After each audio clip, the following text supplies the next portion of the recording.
Now, when we talk about intimacy and sexuality, when you slow down, you heighten energy.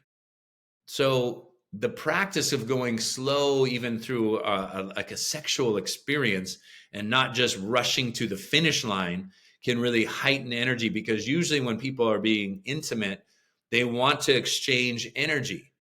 It's not always uh, to procreate.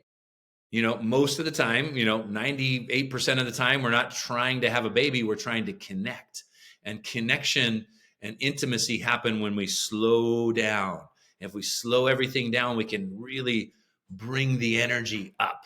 And so that's the practice of qigong in relationships. Following up on some of this stuff like slow intimacy, I saw that this is actually a thing in Taoism where they say that intimacy has its own energy. Yeah, it does.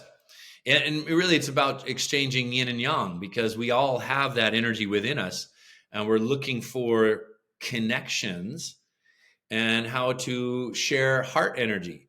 Heart energy and sexual energy are some of the most powerful energies that we as human beings feel and are driven by.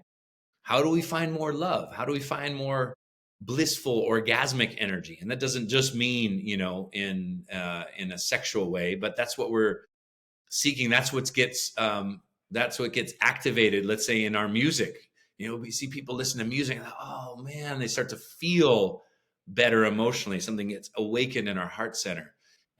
So it's love and sexual energy are what we're seeking in different ways, whether it's entertainment, whether it's reading a book, listening to music. All those kinds of things are activated in us as human beings, and especially in our intimate partnerships. So if we can find more joy, more bliss, more connection in those intimate partnerships, we just feel happier in general in our lives. And slowing down can be a great way to connect more deeply and more fully with our partners. And this, when I was in my early 20s, I was hired by a Qigong master to come write his books for him. I was his ghostwriter. And he gave me a book. One of the first books I worked on was called Sexual Reflexology. And so I was like, interesting. What is this all about? And he was talking about some of these slow techniques, how to share and exchange energy. And we were talking about medicine before, but in the ancient practices of Taoism, you would go to your, let's say, Chinese medicine doctor and say, hey, I have asthma. And he might prescribe that you have sex with your partner in certain positions to direct energy to particular areas of your body.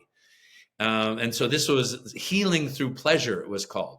And unfortunately, in the West, most of our healing is done through pain, whether it's surgery or taking medications that have side effects, or this, that, and the other thing. This was healing through pleasure. And I was like, hey, you know what? If we all went to the doctor and he was like, okay, guys, you're going to have sex, 6 times a week in this position, that position, maybe medicine would be a whole lot more popular.